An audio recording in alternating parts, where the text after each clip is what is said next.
الأنبياء والمرسلين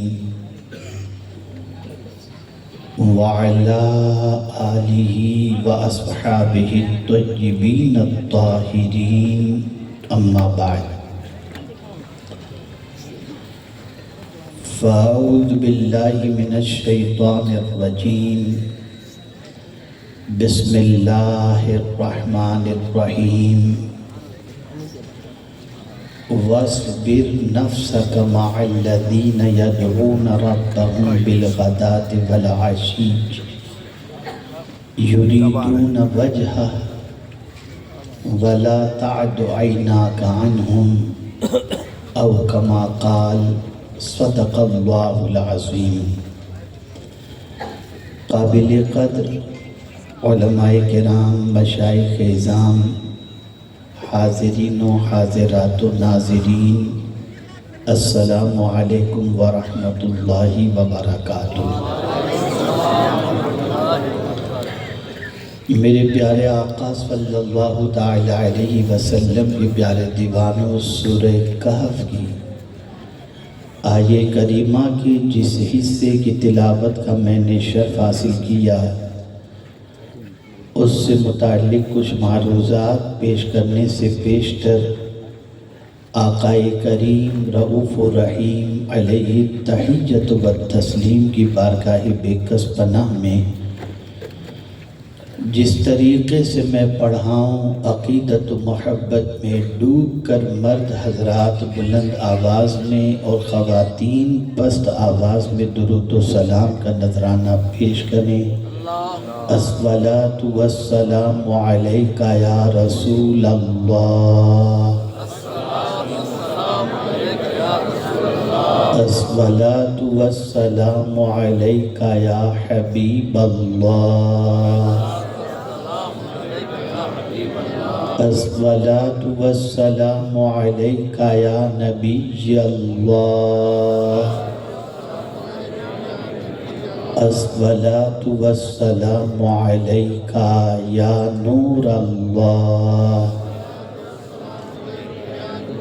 وعلی آلک واصحابک یا حبیب اللہ، صلی اللہ تعالی علیہ وسلم۔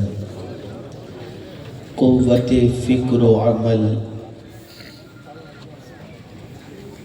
پہلے فنا ہوتی ہے، پھر کسی قوم کی شوکت کو زوال آتا ہے۔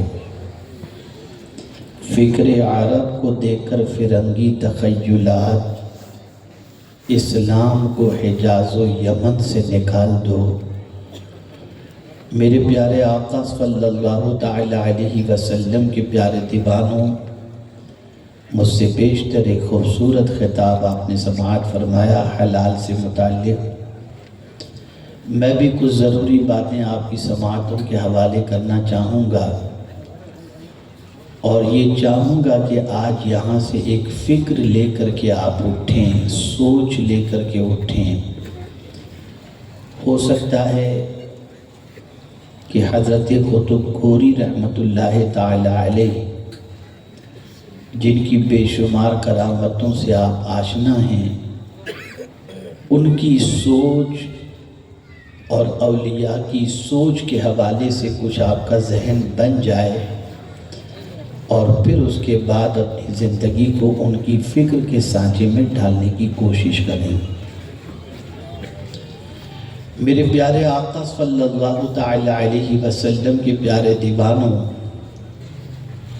جس آیے کریمہ کے حصے کی تلاوت کا میں نے شرف حاصل کیا، اس میں رب قدیر جل جلالہ نے غریبوں کا بڑا اونچا مقام بیان فرمایا۔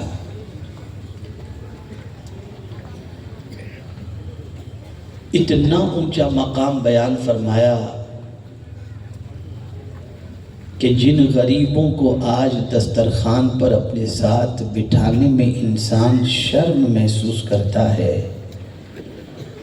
اور ان کو دعوت دینا اپنی شان کے خلاف تصور کرتا ہے، اللہ رب العزت جل جلالہ نے ان غریبوں کے مقام کو اس آیے کریمہ میں بیان فرمایا۔ میرے پیارے آقا صلی اللہ علیہ وسلم کے پیارے دیوانوں، غریبوں کی بھی مختلف قسمیں ہیں۔ ایک تو پیشاور فقیر ہوتے ہیں جن کی زندگی اللہ اور اس کے رسول جل جلالہ و صلی اللہ علیہ وسلم کے قانون کے مطابق گزرتی تو نظر نہیں آتی، اور ان کے پاس بہت کچھ بینک بیلنس بھی ہوتا ہے اور آسائش کے سارے سامان بھی ہوتے ہیں، پھر بھی وہ مانگتے رہتے ہیں اور ہاتھ پھیلاتے رہتے ہیں۔ یہاں ان غریبوں کا ذکر نہیں، یہاں ان غریبوں کا ذکر ہے۔ ایک مرتبہ درود شریف پڑھ لیں۔ اللہم صلی علی سیدنا و مولانا محمد معدن الجود والکرم وآلہ الکرام وابنہ الکریم وبارک وسلم صلاة و سلاما علیکہ یا سیدی یا رسول اللہ صلی اللہ تعالی علیہ وسلم۔ قرآن حضور صلی اللہ علیہ وسلم سے کہہ رہا ہے وَاصْبِرْ نَفْسَكَ، اپنے آپ کو روکے رکھو، روکے رکھو اپنے آپ کو۔ کن لوگوں کے ساتھ روکے رکھو؟ اور اس آیے کریمہ کا شان نزول کیا ہے؟ تو میرے پیارے آقا صلی اللہ علیہ وسلم کے پیارے دیوانوں، ایک مرتبہ درود شریف پڑھ لیں گے۔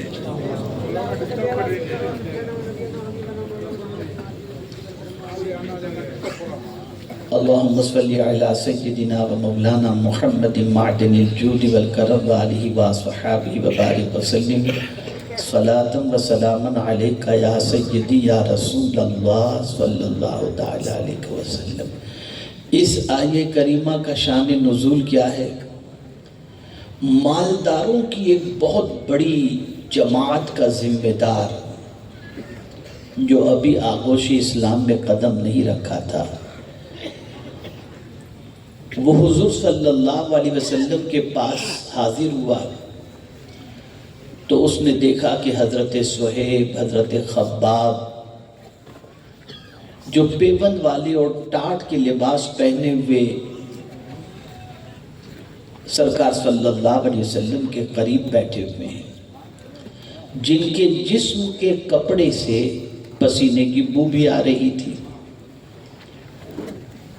تو ایک مالدار کفار قریش میں سے وہ وہاں پر حاضر ہوا اور عرض کرنے لگا کہ ہم چاہتے ہیں کہ آپ کے پاس بیٹھیں، آپ کی کچھ باتیں سنیں اور بیٹھ جائیے۔ یعنی کیا اٹھک بیٹھک، لا حول ولا قوت الا باللہ العلی العظیم۔ ایک مرتبہ درود شریف پڑھیں۔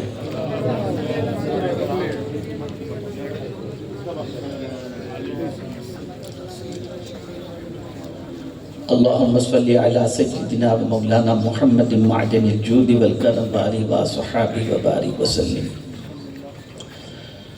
تو اس نے عرض کیا کہ ہم چاہتے ہیں کہ آپ کے پاس آ کر کے بیٹھیں، آپ کی کچھ باتیں سنیں، اور اگر میری سمجھ میں آپ کی بات آ گئی نا اور میں نے اسلام قبول کر لیا نا تو میرے ساتھ بہت بڑی جماعت ہے، وہ بھی اسلام قبول کر لے گی، لیکن ہم آپ کے پاس بیٹھیں کیسے؟ اس لیے کہ آپ کے پاس جو غریب بیٹھے ہوئے ہیں، ناتواں بیٹھے ہوئے ہیں، ان کے کپڑوں سے پسینے کی بو آتی ہے جس سے ہم کو اچھا نہیں لگتا، پہلے ان کو ہٹاؤ۔ اگر آپ ان کو ہٹاتے ہیں اور آپ بھی کیسے برداشت کر لیتے ہیں ان کے پسینے کی بو اور اپنے قریب بٹھا دیں، ان کو ہٹا دیجئے آپ، تو ہم آپ کے پاس آ کر بیٹھیں گے، آپ کی بات سنیں گے اور پھر سمجھ میں بات آ گئی تو اسلام قبول کریں گے۔ تب میرے کریم نے فرمایا وَاصْبِرْ نَفْسَكَ، میرے محبوب اپنے آپ کو روکے رکھو۔ کن لوگوں کے ساتھ؟ جو صبح و شام اللہ کو یاد کرتے ہیں۔ وَاصْبِرْ نَفْسَكَ مَعَ الَّذِينَ يَدْعُونَ، ان لوگوں کے ساتھ اپنے آپ کو رو کے رکھو جو صبح و شام اللہ کی یاد کرتے ہیں، اللہ کو یاد کرتے ہیں۔ یعنی ایک طرف مال والا کہہ رہا ہے کہ ان کو ہٹاؤ، اور دوسری طرف رب فرما رہا ہے مال والے کی پرواہ نہ کرنا، اعمال والے کی پرواہ کرو۔ اس کے پاس مال ہے، اس کے پاس میرا ذکر موجود ہے۔ وہ گناہ میں گرفتار ہے، یہ میری یاد میں گرفتار ہے۔ میرے محبوب ان کے ساتھ اپنے آپ کو رو کے رکھو۔ آقا کریم صلی اللہ تعالی علیہ وسلم چند غریب صحابہ جو صحابہ صفہ میں سے تھے، جن کا نہ گھر تھا نہ کاروبار تھا، کچھ بھی نہیں، کوئی دے دیتا کھا لیتے تھے، باقی مسجد نبوی شریف میں پڑے رہتے تھے۔ بس دو ہی کام تھا، حضور کو دیکھنا اور حضور سے سننا، بس سب کچھ چھوڑ کر۔ سرکار صلی اللہ علیہ وسلم خود کبھی ان کے پاس تشریف لے جاتے، وہ سورہ کہف پڑھ رہے ہوتے، تو حضور ان غریبوں کے پاس جن کا مکان نہیں تھا، گھر نہیں تھا، کاروبار نہیں تھا، ان کے پاس جا کر بیٹھتے۔ اور کیا خوب فرماتے، ارشاد فرماتے کہ تم وہ خوش نصیب ہو جس کے پاس بیٹھنے کا مجھے حکم میرے مولا نے عطا فرمایا۔ غور کریں آپ ذرا سوچو، اور وہ لوگ جو صبح و شام اللہ کو یاد کرتے تھے، غریب تھے لیکن اللہ کو یاد کرتے تھے۔ اس یاد کرنے کی وجہ کیا تھی؟ یہاں بھی ایک توجہ چاہوں گا۔ بہت سارے ایسے لباس میں ملبوس، اللہ ماشاءاللہ میں سب کی بات نہیں کرتا، ہاتھوں میں تسبیح لیے اللہ اللہ کرتے ہوتے ہیں، لیکن مقصد کیا ہوتا ہے؟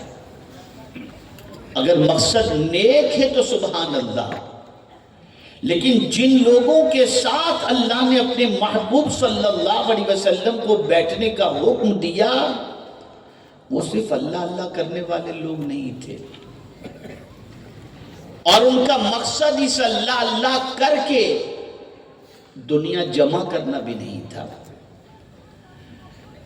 ان کا مقصد اس اللہ اللہ کر کے اپنی کرامتوں کا ڈھنڈورا پیٹنا بھی نہیں تھا، اپنی شخصیت منوانے کا مقصد بھی نہیں تھا۔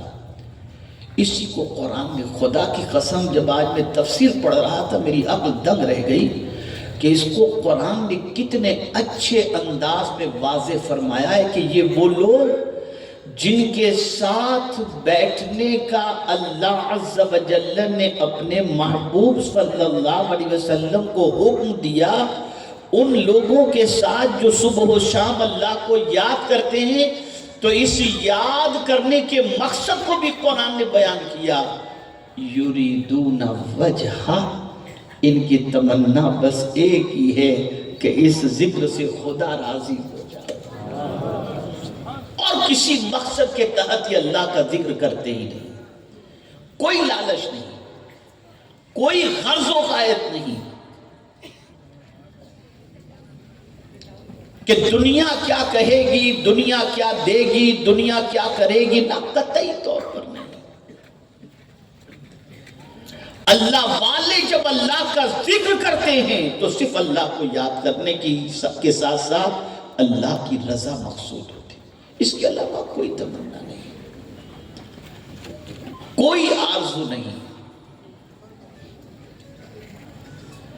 اور جتنے بھی اللہ والے آپ دیکھیں گے، خدا کی قسم ان کو آپ سب سے زیادہ اگر کسی کے قریب پائیں گے تو وہ غریبوں کے قریب پائیں گے۔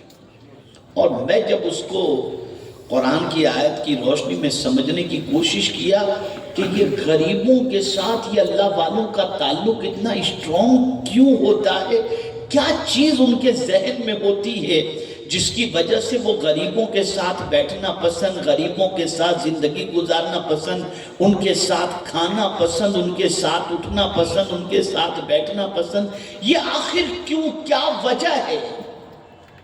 تو آج اس کا عقدہ کھل گیا اور بات سمجھ میں آ گئی۔ اول تو تھوڑا سا یہ سمجھا دوں کہ میرے پیارے آقا صلی اللہ تعالی علیہ وسلم کے پیارے دیوانوں، جو لوگ صبح و شام اللہ کو یاد کرتے ہیں، تو اس سے قطعی طور پر آپ یہ تصور مت لیجئے گا اپنے ذہن کے اندر کہ خالی وہ اللہ اللہ کر کے مسجد میں بیٹھے رہتے ہیں۔ یاد کرنے کا ایک طریقہ اور بھی ہے۔ وہ کون سا طریقہ ہے؟ وہ طریقہ یہ ہے، وہ کچھ بھی کرتے ہیں تو سوچتے ہیں، اللہ کو یاد کرتے ہیں کہ یہ کام میں کر رہا ہوں، میرا مولا مجھے دیکھ رہا ہے۔ یہ یاد کرنے کا طریقہ ہے، یہ یاد کرنے کا طریقہ ہے۔ یہ نہیں کہ تسبیح بھی چل رہی ہے، جیسا کہ آج بعض مشرق وسطیٰ کے علاقے کے اندر خلیجی ممالک میں آپ جائیے تو بعض لمبے توپ پہنے ہوئے ہاتھ میں تسبیح لے کر کے گھوم رہے ہوتے ہیں، تسبیح کو ہلاتے بھی رہتے ہیں اور پتہ نہیں کتنے خرافات بھی کرتے رہتے ہیں۔ یہ مطلب نہیں ہے، یہ مقصد نہیں ہے۔ وہ ذکر الہی کے ساتھ ساتھ اس تصور کو بھی ذہن میں رکھتے ہیں کہ ہم کچھ بھی کریں ہمارا مولا ہمیں دیکھ رہا ہے۔ ذکر سے ایک مراد یہ بھی ہے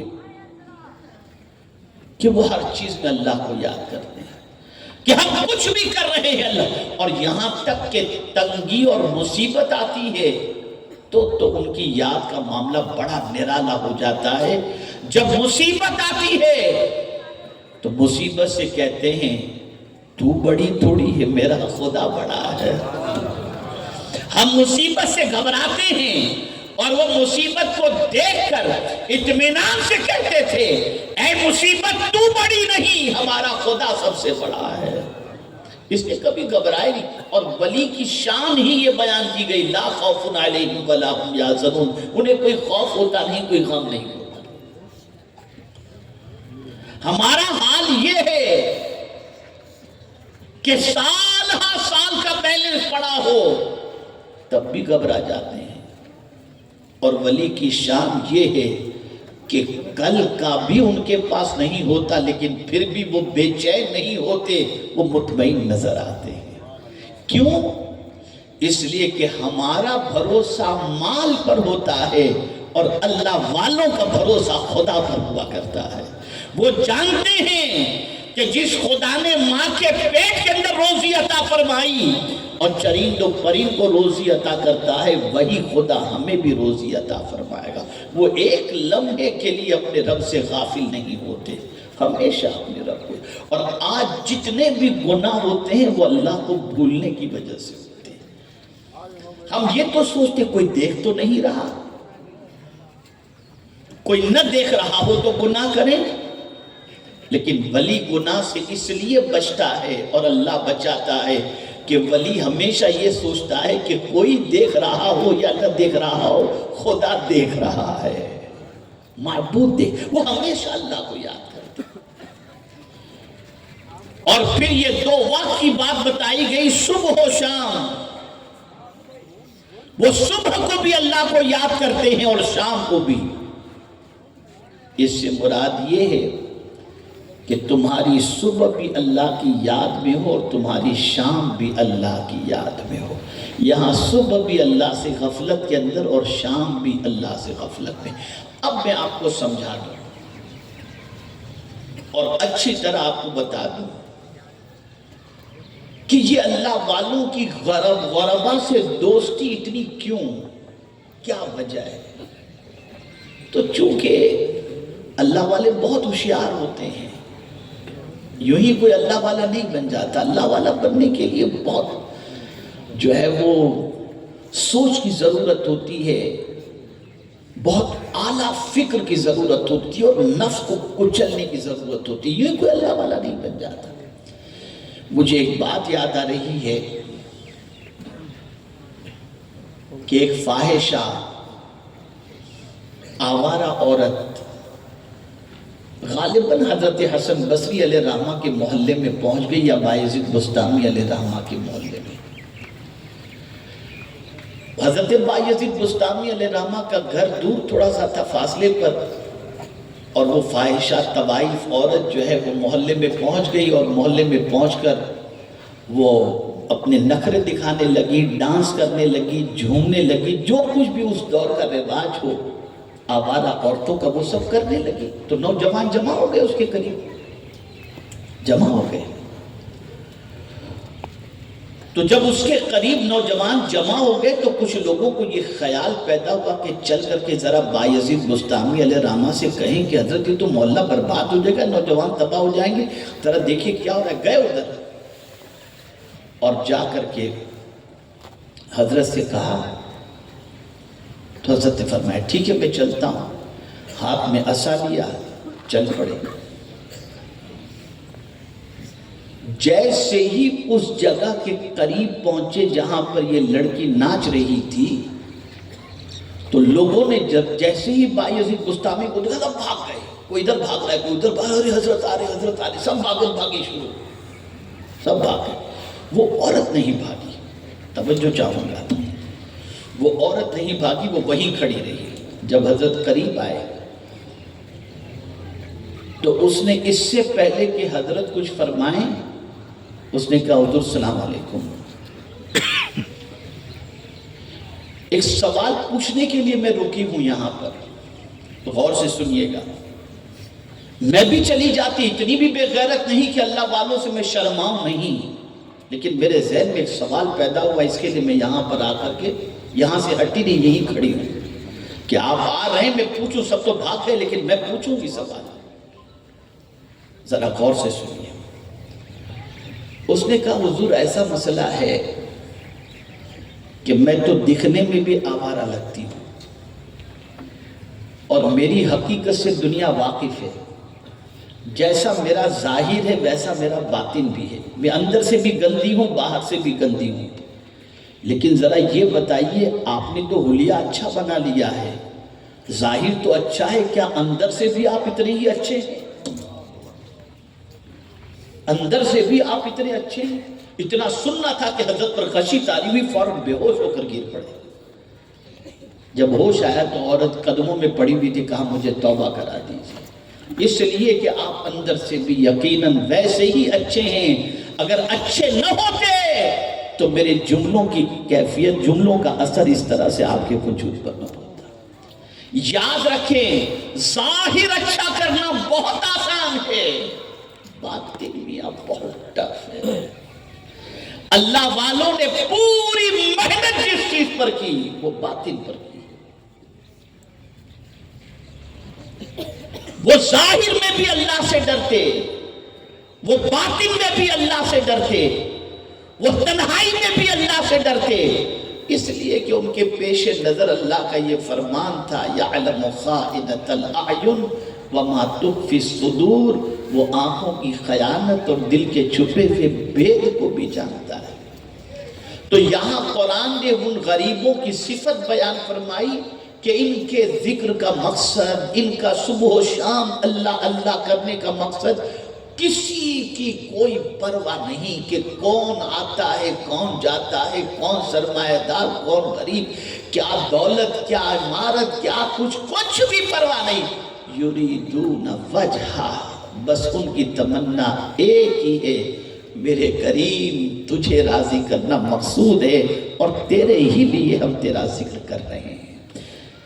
کسی اور کے لیے اللہ کا ذکر کرنا بہت آسان ہے، لیکن خدا کو پانے کے لیے خدا کا ذکر کرنا یہ بہت مشکل مسئلہ ہے، یہ آسان نہیں.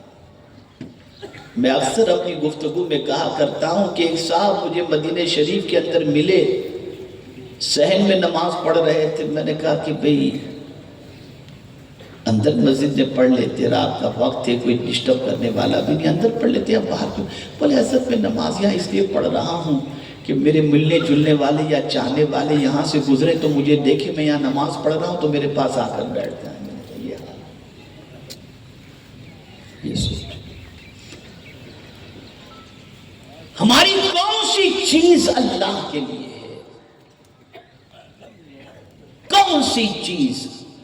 اور حضور نے جو سوچ عطا فرمائی وہ صرف یہ نہیں کہ چیز اللہ کے لیے، بلکہ فرمایا ان صلاتی ونسکی ومحیایا ومماتی للہ رب العالمین، میری نماز بھی اللہ کے لیے، میری قربانی بھی اللہ کے لیے، میرا جینا بھی اللہ کے لیے، اور میرا مرنا بھی اللہ کے لیے، سب کچھ اللہ کے لیے ہونا چاہیے۔ اور جب اللہ کے لیے آدمی تصور کر لے تو پھر اس کی زندگی بڑی آسان ہو جاتی ہے، بڑی راحت والی ہو جاتی ہے۔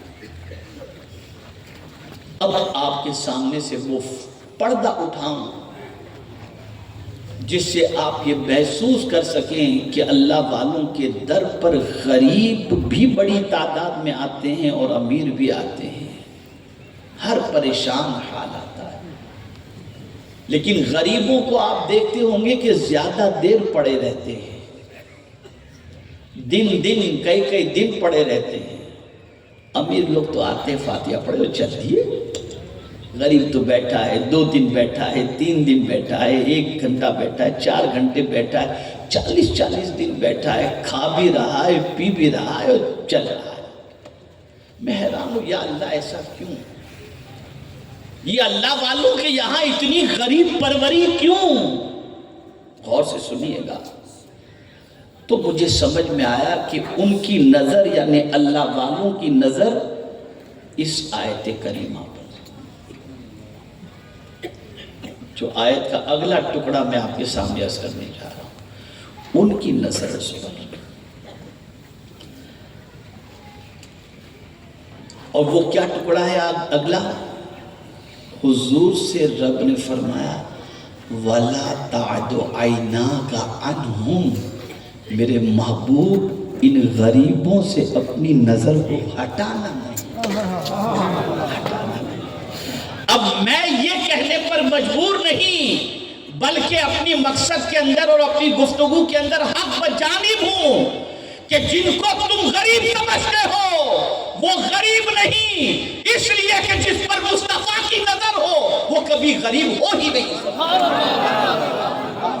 وہ غریب ہو ہی نہیں سکتا، چاہے وہ پھٹے پرانے کپڑے کیوں نہ پہنا ہو، لیکن اس پر نظر ہے مدینے کے تاجدار کی نظر ہے، اور ان پر نظر رکھنے کا حکم میرے پروردگار نے عطا فرمایا کہ میرے محبوب ان غریبوں سے اپنی نظر کو نہ ہٹانا، نہ ہٹانا۔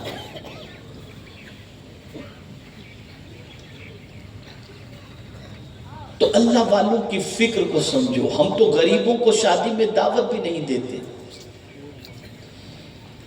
ہم تو غریبوں کو کھانا یا غریبوں کے ساتھ بیٹھنا بھی پسند نہیں کرتے۔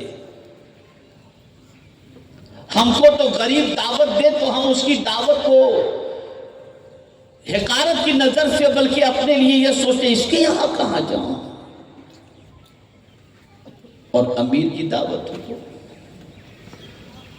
بس پوچھئے نہیں، یہ ہمارا حال ہے۔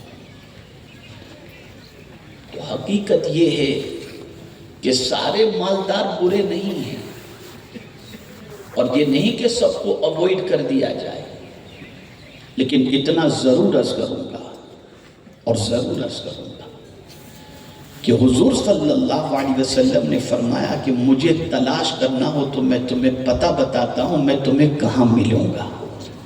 حضور فرما رہے ہیں، اپنا پتہ حضور بتا رہے کہ مجھے تلاش کرنا ہو تو میں تمہیں بتاتا ہوں کہاں ملوں گا۔ سرکار فرماتے ابغونی فی ضعفائکم، مجھے تلاش کرنا ہو تو تم میں جو کمزور ہیں نا ان میں مجھے تلاش کرنا، میں تم کو وہاں مل جاؤں گا۔ وہ دولت مند جو صبح و شام اللہ کی یاد کرتا ہے، وہ دولت مند جو نماز کا پابند ہے، وہ دولت مند جو اپنی دولت کو ناجائز کاموں میں نہیں، بڑائی میں نہیں بلکہ جائز کاموں میں خرچ کرتا ہے، وہ برا نہیں ہے، وہ برا نہیں ہے۔ لیکن جن کو دنیا کچھ نہیں سمجھتی ان غریبوں سے نفرت کبھی مت کرنا۔ غریبوں کو حقارت کی نظر سے. اب یہاں ایک بات میں عرض کروں گا تو آپ کا ایمان تازہ ہو جائے گا. 4 بھائی ہیں، ایک ماں کے 4 بیٹے. 3 بیٹے کھا پی کر مست ہیں، کوئی ٹینشن نہیں، بہت کماتے ہیں، بہت مزے سے زندگی گزارتے ہیں. اور ایک بہت کمزور ہے، دھندا ہی نہیں چلتا، اس کا کاروبار ہی نہیں چلتا.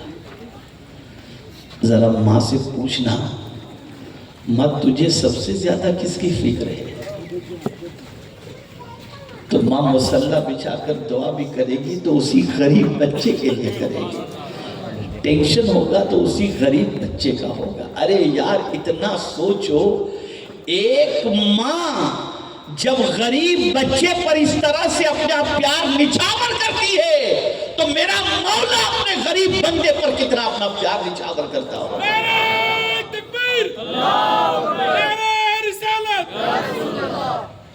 اور یہ بھی سن لو، بندہ غریب بھی اللہ کے بنائے سے بنتا ہے اور امیر بھی اللہ کے بنائے سے بنتا ہے.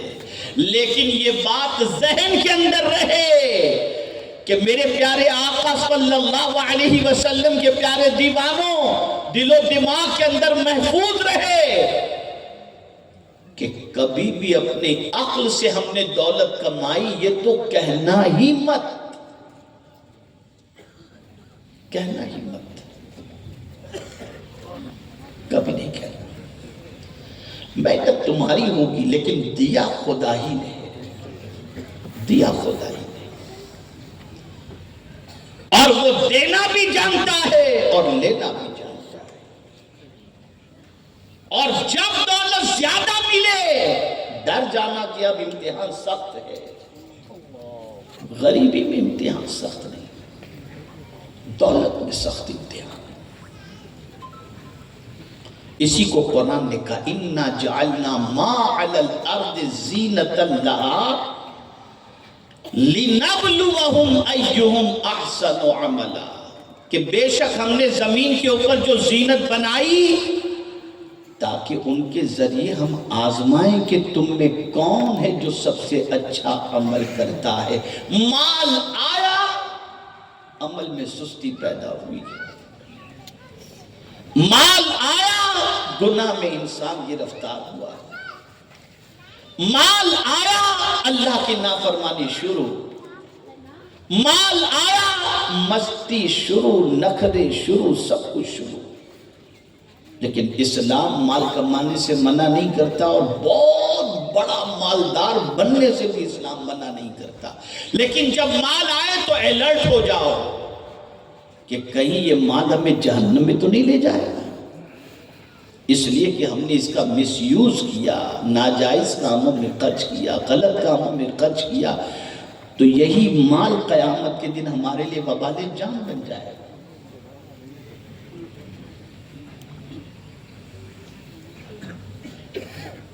تو عرض کرنے کا منشا یہ ہے، دولت ملنا بھی اللہ کی بہت بڑی نعمت ہے، لیکن اس کا استعمال وہ کس ذریعے سے آئی اس کو بھی سمجھنا بہت ضروری ہے. یہ نہیں کہ کہیں سے بھی حاصل کر لو اور کیسے بھی حاصل کر لو، نہیں، تمہارا ذریعہ صحیح ہونا چاہیے. تم چند دنوں کے لیے اپنے دولت کے نشے میں مگن ہو کر آسائش کی زندگی تو گزار سکتے ہو، لیکن قبر کی زندگی آسائش سے نہیں گزر سکتی، نہ حشر کی زندگی آسائش سے گزر سکتی ہے. وہاں کی زندگی گزرے گی تو اٹھتے بیٹھتے چلتے پھرتے اللہ کی فرما برداری کی بنیاد پر. تو اولیاء کی فکر کو سمجھو. اور میں اگر گفتگو کا نچوڑ آپ کے سامنے پیش کروں تو گفتگو کا نچوڑ یہ ہے کہ مجھے ایک حدیث اتفاق سے یاد آ گئی، چلیے وہ بھی سنا دوں آپ کو تاکہ آپ سمجھ سکیں. آقا کریم صلی اللہ علیہ وسلم تشریف فرماتے، میری بہنیں خاص طور پر سنیں اس کو. آقا کریم صلی اللہ علیہ وسلم تشریف فرماتے، ایک پستہ قد، چھوٹے قد والا آدمی گزرا. کسی نے اس کی طرف اشارہ کیا، اس اشارے کو حدیث کے اندر کلام کہا گیا کہ اس نے کلام کیا، یعنی بتانا یہ مقصود ہے کہ دیکھو یہ پست طاقت، یعنی ایک مذاق اڑانا یا ایک حقارت کی نظر سے دیکھنا، اس کو آپ سمجھ لیں۔ غور سے سنیے گا، صرف پستہ قد والے کو دیکھ کر کسی نے اشارہ کیا تو حضور نے اس اشارے کے بارے میں فرمایا اگر اس کے اس کلمے کو، یعنی حضور نے اشارے کو کلمے سے تعبیر فرمایا کہ اگر اس کے اس کلمے کو سمندر کے اندر ڈال دیا جائے تو پورا سمندر نمکین ہو جائے، پینے کی پورا سمندر خالی ہو جائے، کڑوا ہو جائے، پینے کے لائق پانی نہ رہے۔ بعض میٹھے سمندر بھی ہوتے ہیں۔ اب یہاں یہ بتانے کی وجہ کیا ہے کہ تم نے اس کے پستے قد و پستہ قد ہونے پر تم نے اس کا مذاق اڑایا، تمہاری نظر اس کے قد پر تھی، یہ نہیں تھی کہ اس کو پستہ قد بنایا کس نے؟ اس کو تو بنایا خدا نے، پالنہار حقیقی نے، معبود برحق نے۔ تو کبھی کسی کا مذاق نہ اڑاؤ، اس کی آنکھ نہیں ہے تو مذاق، اس کا کلر کالا ہے تو مذاق، اس کا قد پستہ ہے تو مذاق، نہ مذاق اڑاؤ، اس لیے کہ تمہاری نظر اس کی حالت پر ہے، اگر خدا پر تمہاری نظر ہوگی تو کبھی تم کسی کا مذاق نہیں اڑاؤ۔ اسلام اس کو پسند نہیں کرتا اسلام۔ تو کہنے کا مقصد یہ ہے کہ دولت مندی ایک اعتبار سے کہ اللہ کسی کا محتاج نہ کرے اور دولت کے ذریعے ہم اچھا کام کریں، اور یہ خود حضرت صدیق اکبر رضی اللہ تعالیٰ عنہ کی دعا بھی ہے، مالدار بننے کی دعا صدیق اکبر کی ہے، اللہم بسط علی فی الرزق، دعا کرتے تھے اے اللہ مجھ پر رزق کے دروازے کھول دے، کشادہ کر دے مجھ پر روزی کو۔ توجہ چاہوں گا، دعا کرتے تھے صدیق اکبر مجھ پر روزی کشادہ کر دے، پھیلا دے مجھ پر روزی کو، بے پناہ روزی عطا فرما۔ اور پھر آگے کیا فرماتے؟ وَزْحَدْ مِنْهُ، اور مجھے اس سے بے نیاز کر، میرا دل اس میں مت لگا، دولت دے مجھے، کشادگی دے مجھے، روزی دے مجھے، لیکن میرے دل کو اس میں مت لگا، میرا دل لگا رہے تو تیری یاد میں لگا رہے، میرا دل تیری یاد میں لگا رہے، دل اس کے اندر نہ لگے۔ تو پتا چلا یہ زیادہ دولت اس لیے مانگ رہے تھے تاکہ مخلوق خدا کا بھلا کر سکے، پریشان حالوں کی پریشانیاں دور کر سکیں، دین کے کام کے اندر ان کی دولت کام آ سکے۔ تو اے رسول اعظم صلی اللہ تعالی علیہ وسلم کے دیوانوں، ضرورت اس امر کی ہے کہ ہم اولیاء کی جہاں عبادت و ریاضت و تقوی و طہارت و کرامت کو دیکھتے ہیں، وہیں پر اولیاء کی فکر کو بھی دیکھیں، اور ہم مہا بے وقوف نہ بنے۔ جو میں لفظ استعمال کرتا ہوں اس کو ذہن میں رکھو، مہا بے وقوف نہ بنے اور مہا جاہل بھی نہ بنے کہ ہم نماز میں دعا کریں اہدنا الصراط المستقیم صراط الذین انعمت علیہم غیر المغضوب علیہم ولا الضالین آمین۔ ہم کو سیدھے راستے پر چلا، ان کے راستے پر چلا جن پر تیرا انعام نازل ہوا، اور انعام یافتہ بندے کون ہیں؟ انعام اللہ علیہم من النبیین والصدیقین والشہداء والصالحین، صالحین بھی، اللہ کے ولی بھی جو ہیں، ان کے راستے پر چلنے کی ہم دعا تو کرتے ہیں، لیکن اتنے مہا بے وقوف ہیں کہ ان کے نام سے کھانا جانتے ہیں، ان کے راستے پر چلنے کا ارادہ ہے۔ کبھی ہم نے یہ سوچا کہ ان کا راستہ کیا ہے؟ کبھی ہم نے سوچا کہ ان کا طریق کیا ہے؟ کبھی ہم نے ان کی راتوں کے بارے میں سوچا، کبھی ان کے دن کے بارے میں سوچا، کبھی ان کی زندگی کے بارے میں؟ مجھے ایک اللہ کے برگزیدہ بندے سے میری ملاقات ہوئی، اور ممکن ہے کہ وہ ولایت کے اچھے مقام پر بھی فائز ہوں، جیسا کہ ایک بزرگ نے ان کے بارے میں فرمایا تھا۔ اللہ اکبر! میں اس دن کو نہیں بھول سکتا، اور ان کی خود کی لکھی ہوئی نعت حضور مجاہد ملت علیہ رحمہ سرکار صلی اللہ علیہ وسلم کے مواجہ اقدس پر پڑھا کرتے تھے۔ تو مجھے ایک شوق ہمیشہ سے رہا ہے، آج بھی اس کی کوشش میں لگا رہتا ہوں، اور وہ یہ کہ دعائیں لیتا رہوں، اس لیے کہ مرحوم میرے والد صاحب قبلہ فرمایا کرتے تھے کہ بیٹا جو کام محنت سے نہیں بنتا وہ دعا سے بن جاتا ہے اللہ والوں کی۔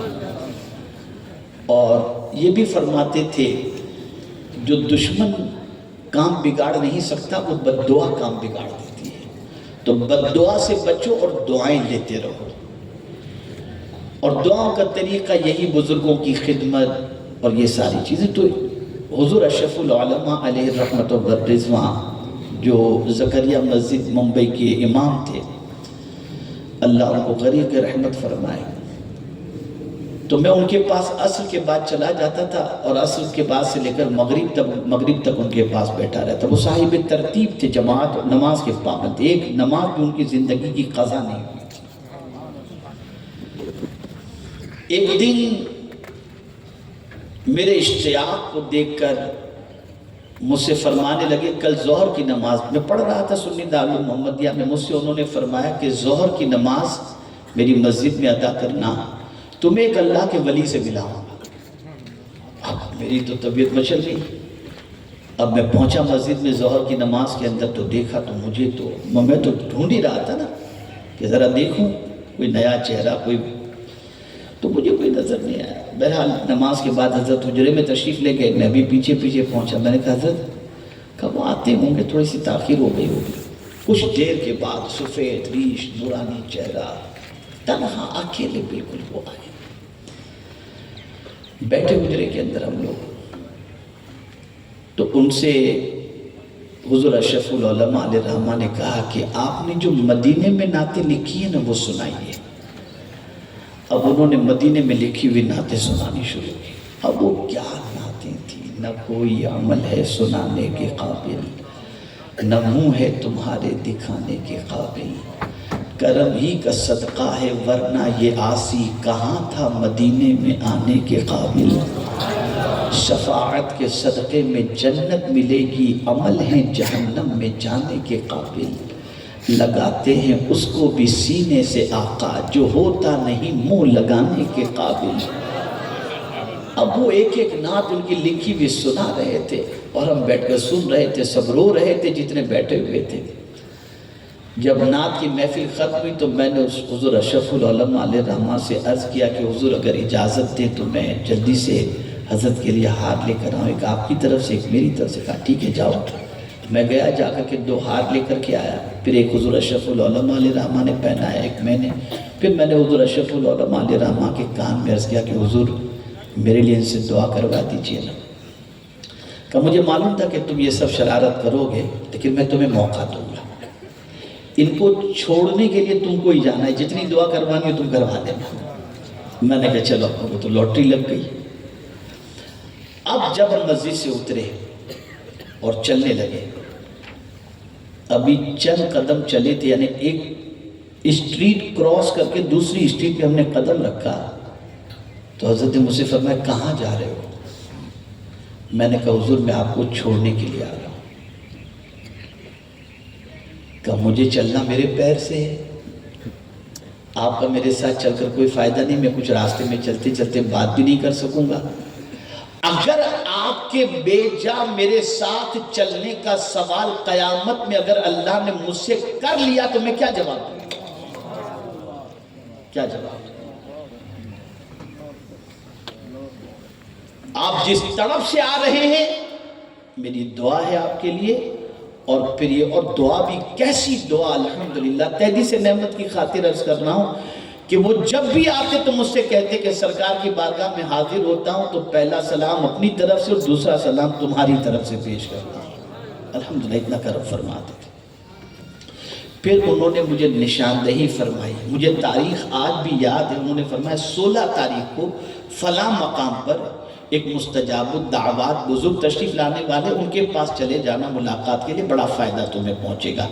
عرض کرنے کا منشا یہ ہے کہ اللہ والوں کی نظر بڑی دور تک ہوتی ہے، بہت دور تک ہوتی ہے۔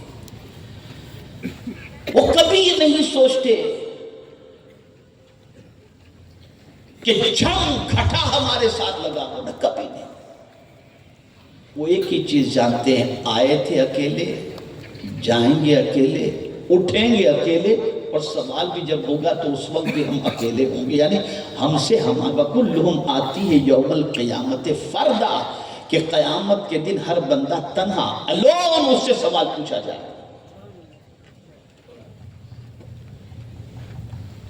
میرے پیارے آقا صلی اللہ تعالی علیہ وسلم کے پیارے دیوانوں، جتنے بھی اولیاء ہیں انہوں نے جو بھی فکر اخذ کی ہے وہ قرآن سے اخذ کی ہے۔ انہوں نے زندگی گزاری ہے تو قرآن کے مطابق زندگی گزاری ہے۔ اور آخری بات ارسل کے میں گفتگو ختم کرتا ہوں، آپ سب کے دل میں حضرت قطب غوری رحمت اللہ تعالیٰ علیہ کی محبت ہے، ہونی بھی چاہیے، لیکن معاف کیجئے گا، بالکل معاف کیجئے گا کہ ہمارے یہاں غوث پاک رضی اللہ تعالیٰ عنہ کی نیاز کا اہتمام اور جلسے کا اہتمام ہو، کھانا پہلے کھلا دیا جائے اور تقریر بعد میں رکھی جائے، تو آپ دیکھ سکتے ہیں کہ کھانے والے کتنے تھے اور سننے والے کتنے۔ جس قوم کے پیٹ کی خواہش کو پوری کرنے کی کیفیت یہ ہو کہ اللہ والوں کا ذکر بھی بغیر ان کے پیٹ بھرائے نہیں کیا جا سکتا، نہ سنایا جا سکتا، وہ راستے پہ کہاں سے چلیں گے؟ تو عرض ہی کرنا ہے کہ جب بھی کسی ولی کی یاد کی محفل سجائی جائے تو ان کی فکر سمجھو، ان کے طریق کو سمجھو، ان کی زندگی کو سمجھو، اور بس یہ سمجھو ہمارے پاس سب کچھ ہے، ہم مطمئن نہیں، ان کے پاس کچھ نہ تھا پھر بھی مطمئن کیوں تھے؟ وجہ یہ تھی کہ وہ تنہا نہیں تھے، اللہ ان کے ساتھ، اللہ کی رحمت ان کے ساتھ، اللہ کی یاد ان کے ساتھ، اللہ کی محبت ان کے ساتھ، اللہ کا قرب ان کی زندگی کے اندر تھا۔ اس لیے میرے پیارے آقا صلی اللہ علیہ وسلم کے پیارے دیوانوں، وہ بڑے مطمئن تھے، بڑے پرسکون تھے۔ اللہ رب العزت جل جلالہ، آقا کریم رؤوف الرحیم علیہ التحیۃ والتسلیم کے صدقہ و طفیل ہم سب کو اولیاء کرام کے نقش قدم پر چلنے کی توفیق عطا فرمائے۔ میں اپنی بچیوں سے، بہنوں سے بھی کہوں گا، مجھے بڑی خوشی ہوئی جب میں آستانے پر حاضر ہوا اور میں نے جب فاتحہ پڑھنے کے لیے تو دیکھو باہر خواتین موجود تھیں، باہر تھیں، اندر الاؤڈ نہیں ہے۔ یہ بہت اچھی چیز ہے، ہمیشہ یاد رکھیں اللہ عز و جل اور اس کے رسول صلی اللہ علیہ وسلم کی اطاعت ہی کے اندر دل کو سکون ملے گا۔ دل کو سکون چاہتے گناہ میں نہیں ہے، جب گناہ کرو گے بے چین ہو جاؤ گے، اور جب اللہ اور اس کے رسول کی بات مانو گے انشاءاللہ سکون ملے گا۔ اللہ ہم سب پر کرم کی نظر فرمائے۔ وما علینا الا البلاغ المبین۔ السلام علیکم ورحمۃ اللہ وبرکاتہ۔